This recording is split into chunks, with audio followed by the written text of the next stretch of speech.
लोगों को रोज़गार नहीं मिल रहा, बेरोज़गार हैं। और जो गांव देहात को भी जो लोग रहने वाले हैं, कृषि करने वाले लोग हैं, उनको भी ये लोग बेरोज़गार बनाने का काम कर रहे हैं। 2006 के बाद से लगातार जो है किसान मजदूर बनते चले गए। पलायन जो है बिहार में नहीं रुका है। ये एक बड़ा मुद्दा है। इसको देखते हुए हम लोगों का समय समय पर उठना बैठना होता है। आगे का क्या कार्यक्रम रहेगा, एक तो ये एक बड़ा इशू था। दूसरा एक सबसे बड़ा महत्वपूर्ण इशू ये है, आप लोगों की जानकारी में होगा, कल हम विधानसभा के अध्यक्ष महोदय से भी मिलने गए थे, स्पीकर साहब से भी मिलने गए थे। उन्होंने बुलाया था, उनको बात करनी थी। ये बात करनी थी कि आने वाला जो विधानसभा जो बजट सेशन जो होगा, जो बजट सत्र जो होगा, उसको पहले किया जाए और छोटे में ही 3-4 दिनों में ही निपटा दिया जाए। आप लोगों को ध्यान दिलाएं, ये लोकतंत्र का मंदिर है जहां जनप्रतिनिधि जनता की जन समस्याओं को उठाने का काम करते हैं, जहां से निदान होता है। हम लोग लगातार पहले से कहते रहे हैं कि मौजूदा सरकार जो है लोकतंत्र पे खतरा है। और अभी भी अगर आप देखें तो एक साल में केवल मात्र 4 दिन ही विधानसभा चला है। क्यों चला 4 दिन? और आने वाला जो मार्च में जो हमारा जो सेशन होना होता है, जो 1.5 महीने का होता है, उसको 3-4 दिन में ही क्यों निपटाने की बात की जा रही है? कई नए विधायक चुन कर के आए हैं, उनको सीखने का भी मौका मिलता।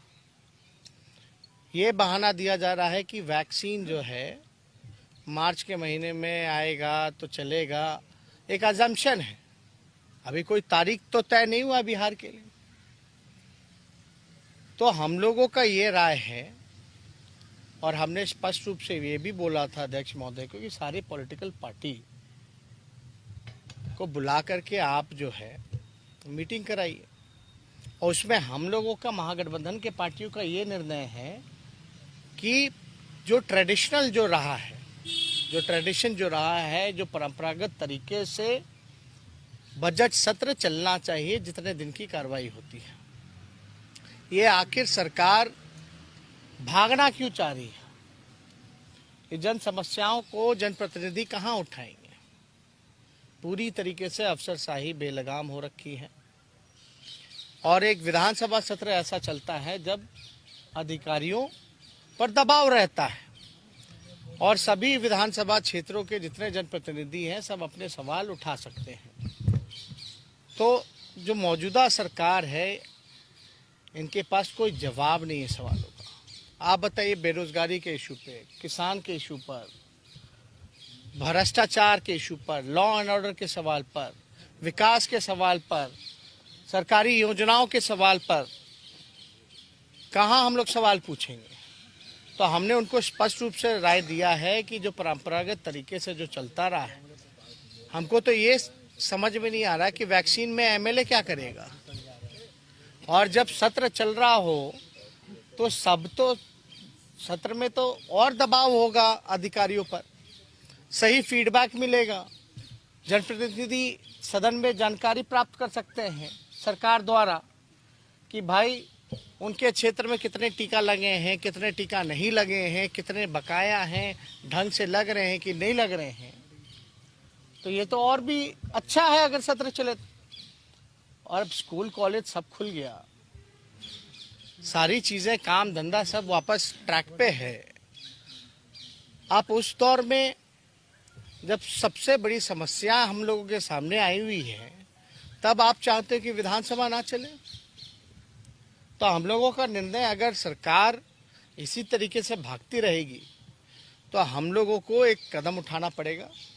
अगर परंपरागत तरीके से अगर विधानसभा नहीं चलेगा, ट्रेडिशनल तरीके से अगर विधानसभा बजट सत्र नहीं चलेगा, तो सभी विपक्ष की जितनी पार्टियां हैं इसका हम लोग जो है बॉयकॉट करेंगे, यानी कोई मतलब ही नहीं रह गया।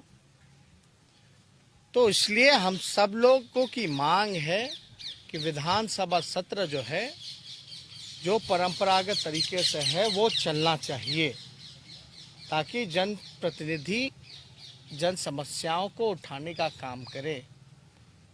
तो ये बात अभी तो कोई वैक्सीन कब आएगा नहीं आएगा, किसको टीका लगेगा, अभी तो ये तो सिर्फ कल्पना की बात है। बिहार में कब आएगा, कितना टीका आएगा, कहाँ रखा जाएगा वो टीका, एक टेम्परेचर पे रखा जाता है, उसकी क्या व्यवस्था है, तो विधानसभा चलेगा तब तो लोगों को जानकारी होगी, वरना सरकार का तो कोई हिसाब किताब है नहीं। आज तक जो है नीतीश कुमार जी कोरोना को लेकर के कमेटी बनाने की बात कहे विधानसभा में, आज तक कमेटी बनी क्या, जिसको हमने विधानसभा में भी कई बार उठाने का काम किया।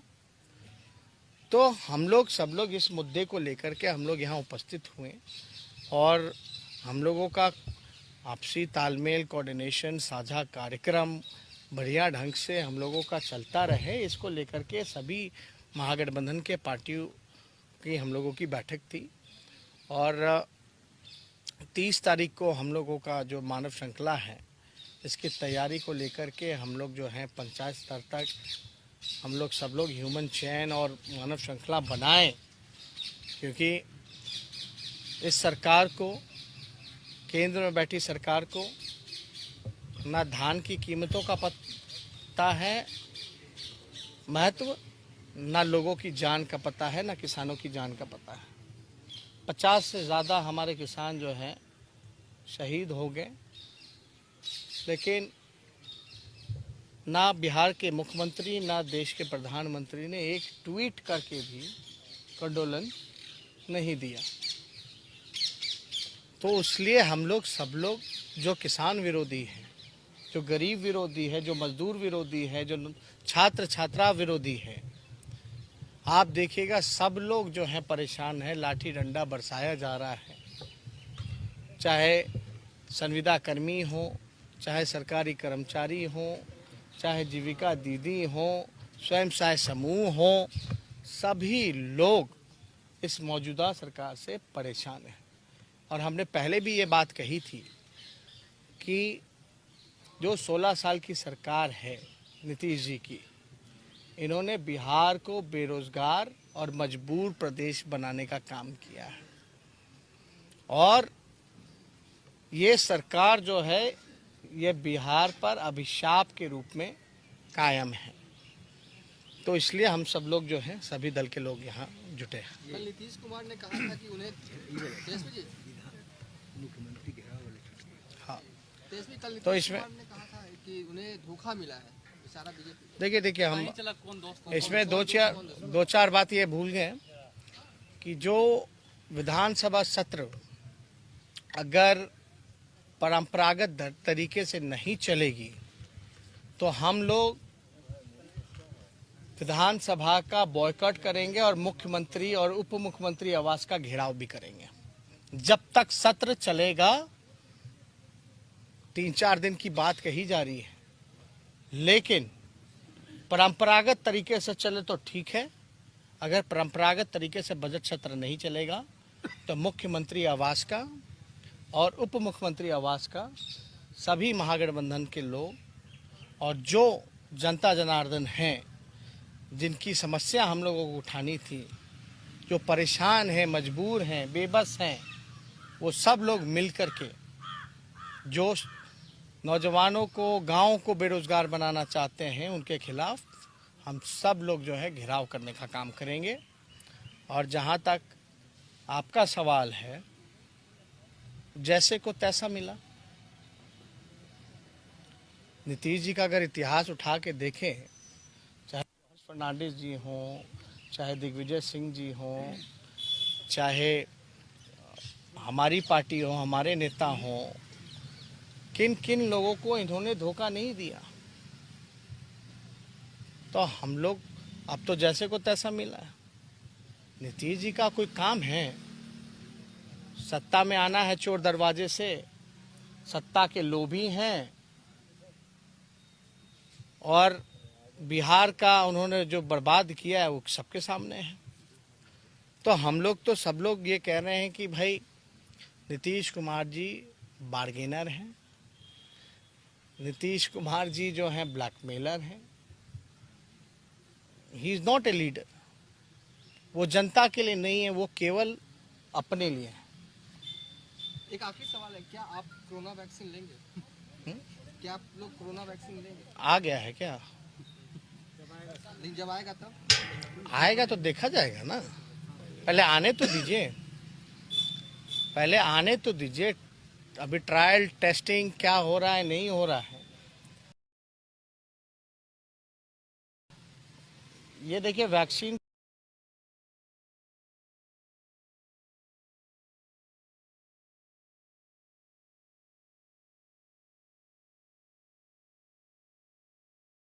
को लेकर के आप लोग सब लोग स्पष्ट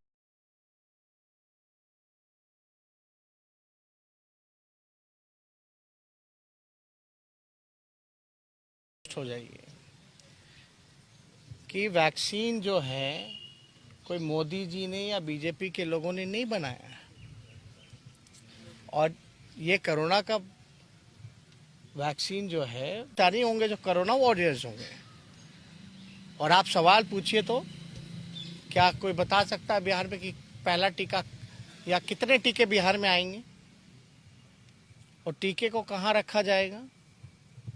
कोई व्यवस्था हुई है अभी? क्योंकि उसका खास टेम्परेचर होता है, एक टेम्परेचर पे टीकों को रखना। कौन सी तैयारी हुई है? अब बिहार को कितने टीके मिल रहे हैं? मुख्यमंत्री घूमकर निरीक्षण कर रहे थे। अरे भाई, निरीक्षण कर,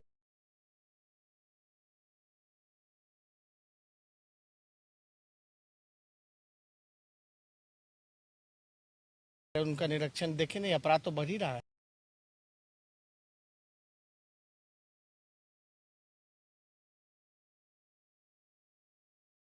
ना। और इतना निरीक्षण किए हैं, वो तो सभा भी किए पूर्णिया में, दमदहा में। ग्रामीणों ने कैसे घेरा, क्या मुर्दाबाद के नारे किसके लगा रहे थे? भ्रष्टाचार के सवाल पर। इसलिए देखिए, ये सब इश्यूज से डाइवर्ट नहीं होना है। मुद्दा है ये, तो कोई भी सरकार में रहेगा उसको काम करना ही है। लेकिन सवाल ये बड़ा है कि वैक्सीन जब लगे तो एमएलए लगाएगा क्या वैक्सीन? आप चुनाव करा सकते हैं, सभाएं हो सकती हैं, तो 243 लोग एक जगह बैठ करके जन समस्याओं का समाधान नहीं कर सकते क्या? वो क्यों डर है? वैक्सीन के समय विधानसभा क्यों नहीं चलेगा? ये सवाल सबसे बड़ा है। क्योंकि हम नए बनने हैं, उनका भी थोड़ा क्रिमिनल रिकॉर्ड जरा देख लीजिए कि उन पे क्या क्या आरोप लगे हैं। अमेरिका में बिडेन ने लगवाया वैक्सीन, क्या भारत में मोदी जी को लगवाना चाहिए सबसे पहले वैक्सीन जागरूकता के लिए? अब देखिए, किसको क्या लगाना चाहिए। हम तो चाहेंगे कि सब स्वस्थ रहें। 125 करोड़ जनता देश की है, सब लोग सुरक्षित रहें, यही होना चाहिए। Thank you.